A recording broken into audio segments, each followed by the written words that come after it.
Hello, welcome to Valli's vlogs. Devi నవరాత్రుల్లో భాగంగా ఈరోజు రెండవ రోజు అమ్మవారు గాయత్రీదేవి అవతారంలో ఉంటారు.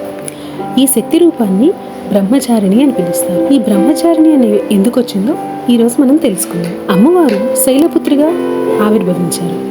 అలా శైలపుత్రిగా ఆవిర్భవించిన అమ్మవారే తపస్సును ఆరంభిస్తారు. బ్రహ్మ అంటే తపస్సు, చారిణి అంటే తపస్సును ఆచరించేవారు అని అర్థం. అందుకే ఈ అమ్మవారి చేతిలో కుడి చేతిలో జపమాల, ఎడమ చేతిలో కమండలము ఉంటుంది. అమ్మవారు పరమేశ్వరుణ్ణి తన భర్తగా పొందాలని ఘోర తపస్సును ఆరంభిస్తారు.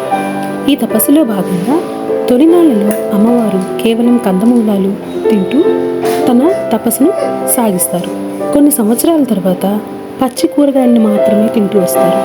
ఇంకా అటుపై తాను తీవ్రంగా తపస్సు చేయని ఆరంభించి కేవలం ఎండిపోయిన ఆకులను సేవిస్తూ ఘోరమైన తపస్సు చేస్తారు.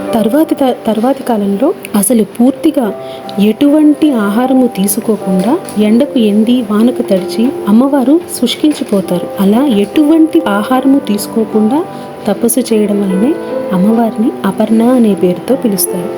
కానీ అమ్మవారు ఇలా శుష్కించిపోవడం చూసి ఆమె తల్లి అయిన మేనాదేవి ఉమా అని సంబోధిస్తుంది. దాని అర్థం కూడా బిడ్డ ఇంకా ఆపు అని.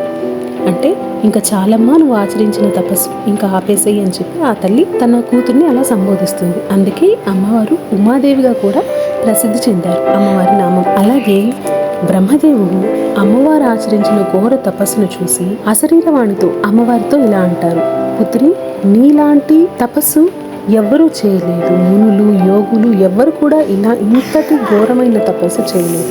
కాబట్టి ఖచ్చితంగా నువ్వు అనుకున్నది, అంటే పరమేశ్వరుని భర్తగా పొందాలి అనుకున్న నీ సంకల్పం ఖచ్చితంగా రానున్న రోజుల్లో నెరవేరుతుంది.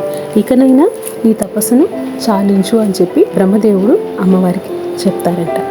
ఇదండి అమ్మవారు బ్రహ్మచారిణిగా అమ్మవారి శక్తి రూపానికి ఉన్న ప్రాముఖ్యత. నాకు తెలిసిన ఇన్ఫర్మేషన్ అందరికీ తెలియాలి. కొంతైనా ఇప్పుడున్న ఈ ఫాస్ట్ జనరేషన్లో కొంతైనా దేవుళ్ళ గురించి అసలు ఎందుకు ఏ రూపానికి ఏ ప్రాముఖ్యత ఉంది అనేది తెలుసుకుంటారనే ఉద్దేశంతో నేను ఈ వీడియోస్ చేస్తున్నాను.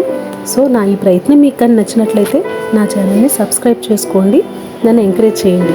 Thank you for your support.